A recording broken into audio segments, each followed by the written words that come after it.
Let's get educated. That's why we're here, to bring you the stories impacting K-12 classrooms and college campuses. It's time for a little education.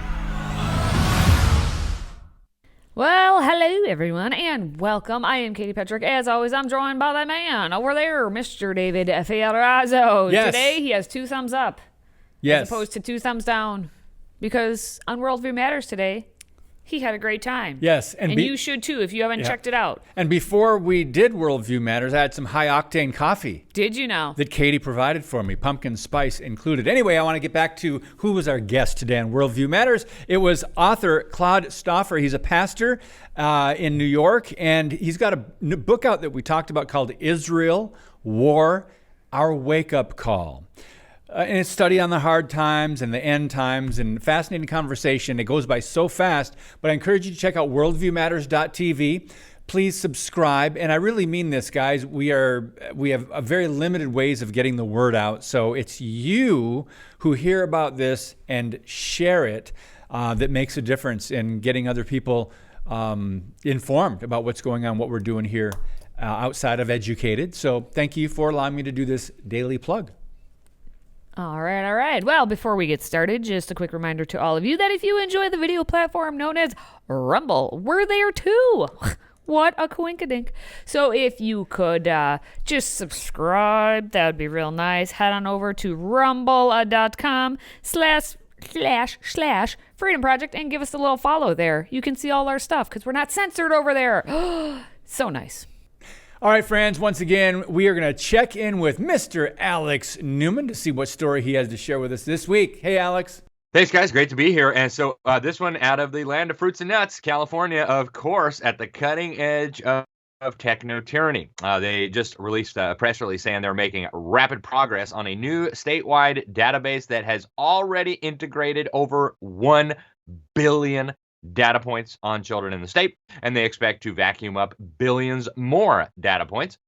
For some perspective, if you divide 1 billion by the number of government school victims they have in California, about 6 million, that works out to about 166 data points per child. Just let that sink in. And they want a whole lot more. Supposedly, they're going to transform education, and they're going to improve career outcomes by providing transparency. And when they say transparency, they mean transparency for you. In other words, no more privacy. Every element of your life, your mind will be open for tracking, surveillance, storage, analysis, and, of course, sharing.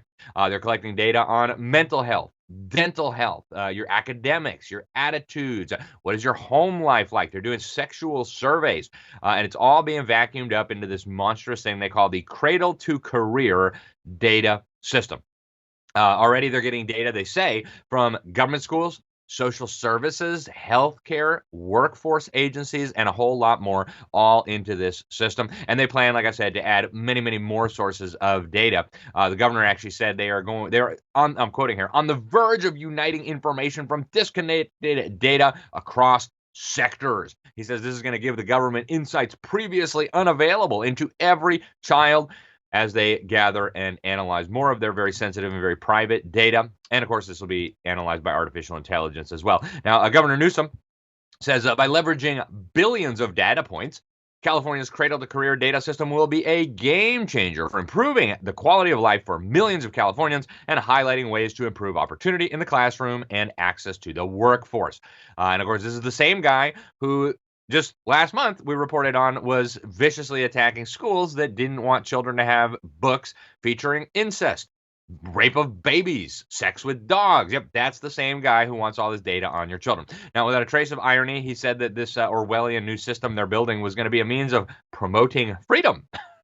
You can't even say it with a straight face. He says, though insights and innovation only made possible by this system, the Golden State is leading the nation in equitably connecting our education system to the workforce to ensure every Californian has the freedom to succeed. And man, does that sound like something the Communist Chinese would do, right? Mm-hmm.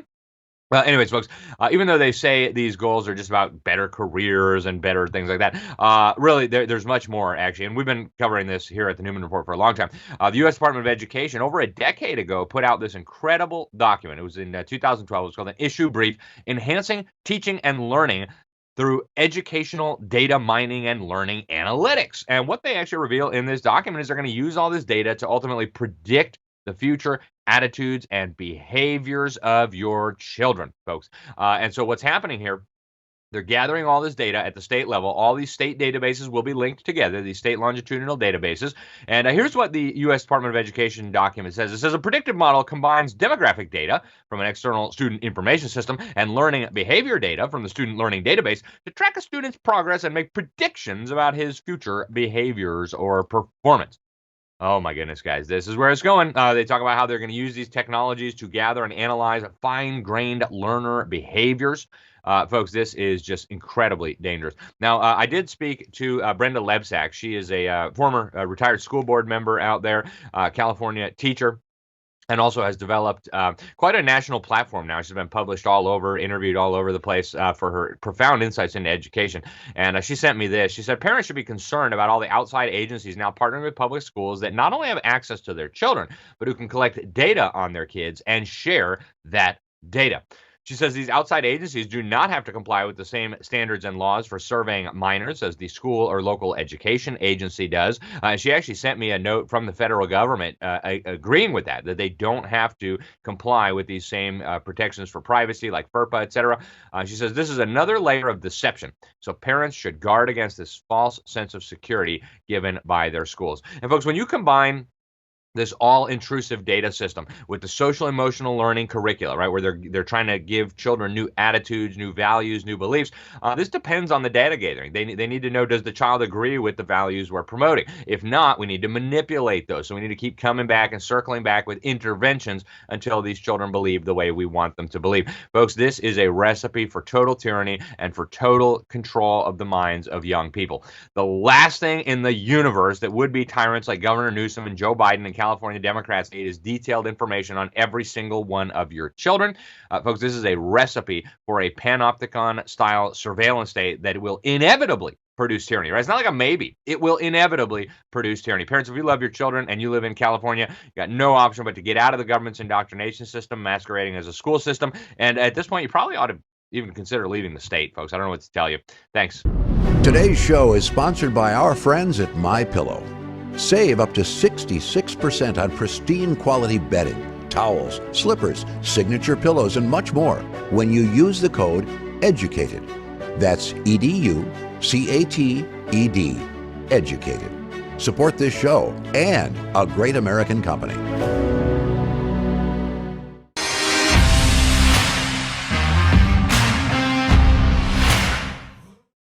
Hello, everyone, and welcome to the Dr. Duke Show. I am Dr. Duke, and I am joined by Vicki McKenna. Vicki, as always, really good to see you. Great to be here, Duke.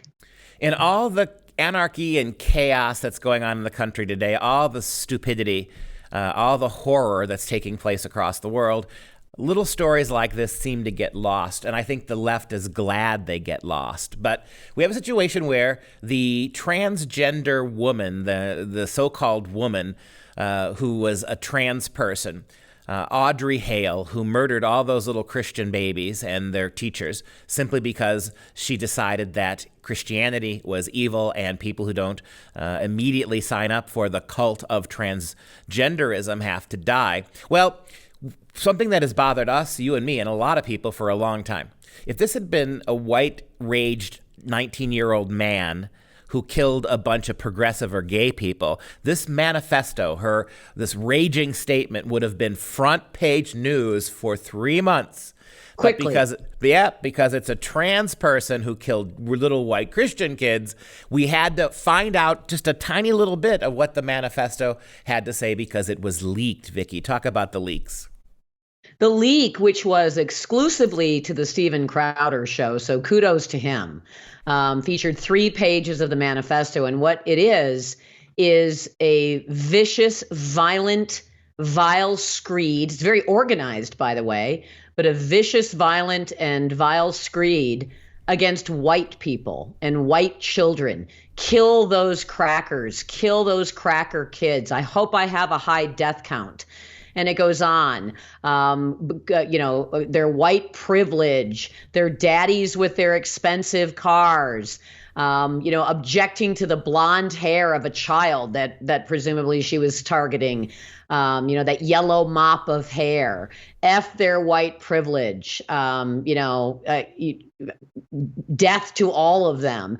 And that's only 3 pages. It's 3 pages. This supposedly was, something in the neighborhood of 1,000 pages or more than that. So we've got 3 pages. But remember what the FBI said and what the Nashville, Tennessee Police Department said. They said if we release any of the manifesto, it's too dangerous.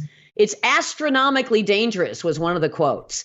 So this is too dangerous to release, to let people know that a psychotic, sick, evil, demonic woman hated white people and hated herself so much that she would commit an act of mass murder. It shows you how she planned it out. This wasn't depression. That was another excuse that was made for Audrey Hale. She was depressed because her friend died. This is not about depression. This is not motivated by depression. It is motivated by loathing and hatred and likely, but we never allowed to talk about it, demonic influence. And when we hear the word dangerous, we don't mean dangerous to you and me or the average American system. That's what you think we mean. Yeah, it's not about, this is not danger to anybody except the reputation of the LGBTQ, which must be guarded and enhanced at every way. It's amazing how the LGBTQ, one of the most well-funded, politically connected organizations in the history of this country, is now able to have that power and yet remain number one on the victims list.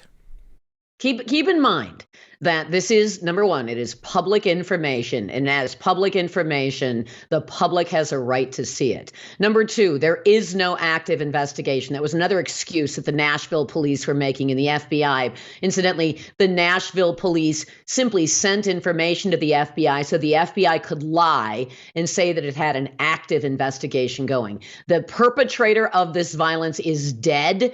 She acted alone, although we could probably make a pretty good argument that the K-12 education system and the left-wing media and the Democratic Party radicalized her to the point of homicide, vicious surprise murder of little children. But there is no active investigation. So that was another excuse they were trying to make to keep this information from becoming public. And now we know why, at least in part, they wanted to keep this information quiet. And incidentally, there are, I think, 5 groups, including a group that is headed up by somebody I know who's a investigative journalist based out of Iowa.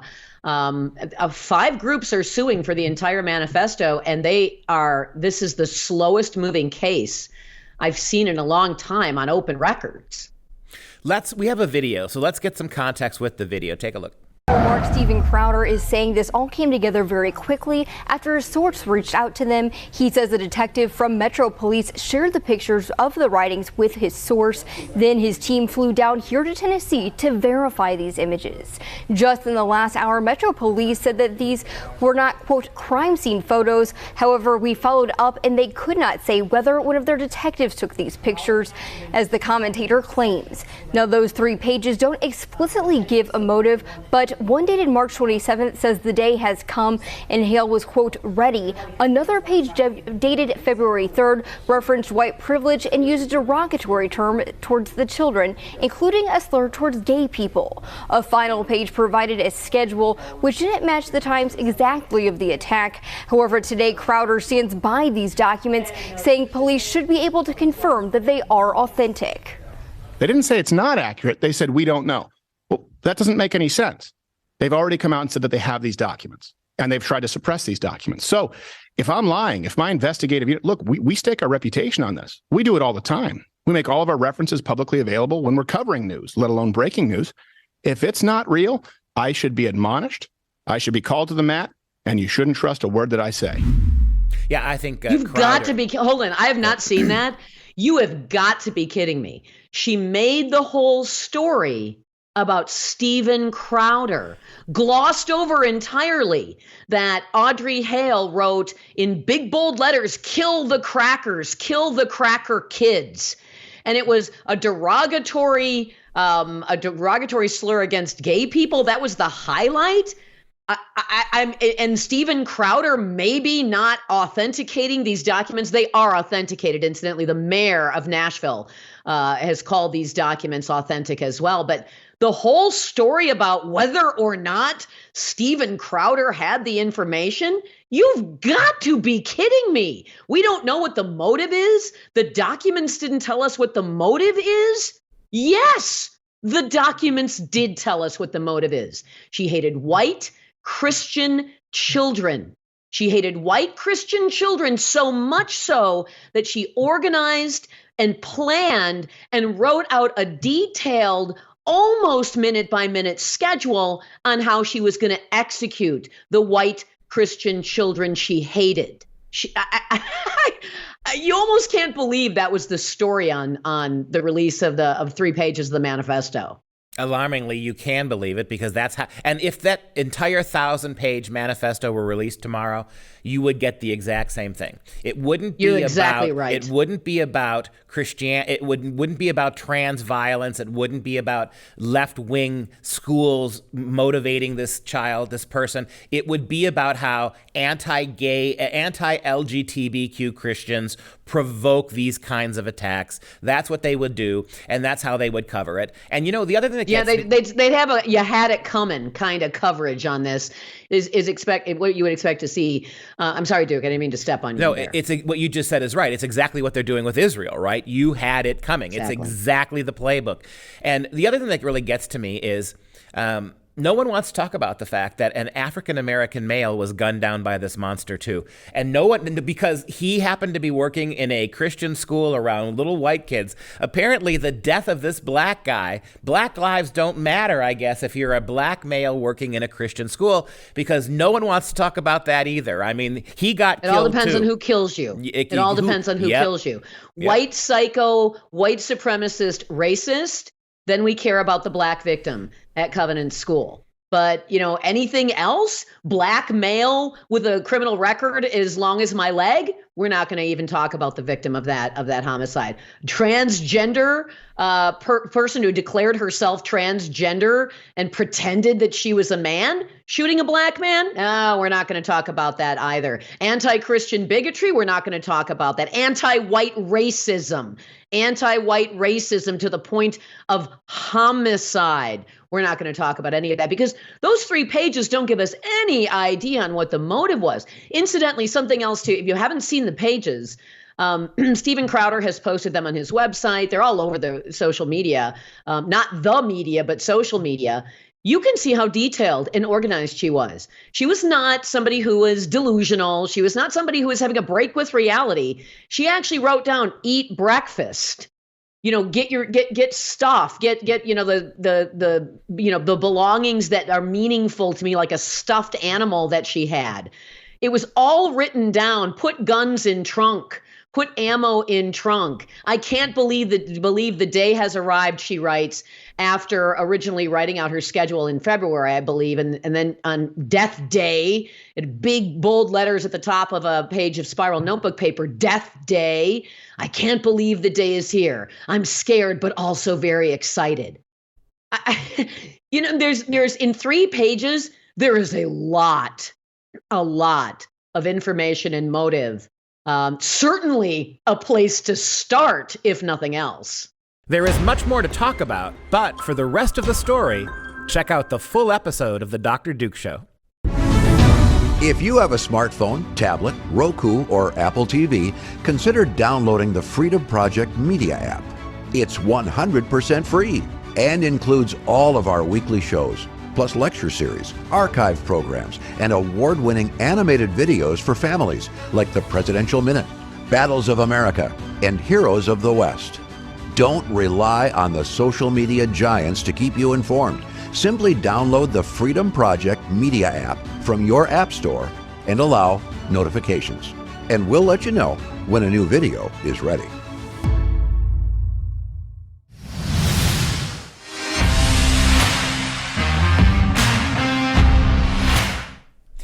All right, friends, I'm going to start by saying Katie and I are not big fans of this next story, but let me ask you, America, Have you ever heard of a dry promotion? Well, apparently, it's becoming the newest way that companies are attempting to cut costs while encouraging employees to work more. Let's take a look at this. So what exactly does a dry promotion mean? At first, I thought we were going to do a story on not drinking in January. Dry January? Yeah, at first. Yeah, January promotion, some things are not actually better dry. Yeah, you basically get all the responsibility, you get all the work, you do get that title, but you do not get the pay bump that should be coming with said promotion. Now, obviously, companies like it. They see it as a way to basically give somebody a gold star, give them kind of a slap on the back for doing a good job, acknowledge their performance. A lot of companies are concerned about the macro environment, don't want to be spending more money. And so they think this is a great thing. Now, of course, the concern for them is that somebody gets this promotion and they think, well, I can get paid somewhere else a lot more money. Right. I'm going to go there. And I will say a lot of job experts encourage employees to take advantage of the opportunity and negotiate to either get more PTO, to get a raise in the future, potentially with retroactive pay. But a lot of people kind of feel like, look, I'm already dealing with inflation. Everything is so much more expensive. That feels like a pay decrease. And now to have more work on top of all of that with the same amount of money, like what? No. But don't you, it also, yeah. Like you can't pay your rent with a promotion, you know, like with a title. And I was thinking, you know, if you say yes to one dry promotion, what's not to keep you from keep on getting dry promotions, you know, from your employer? Uh-huh. Yep. Yeah. I can relate. Yeah, been there. What do you mean? What do you mean? Currently there, done that. The titles, in the thing, I mean, for me, titles mean nothing to me. Titles mean nothing. Well, They're yeah, just titles. Especially if you get a dry promotion. A dry promotion. I mean, I got one. That sounds so insulting. About 4 or 5 years ago, I got one, and it was a big one.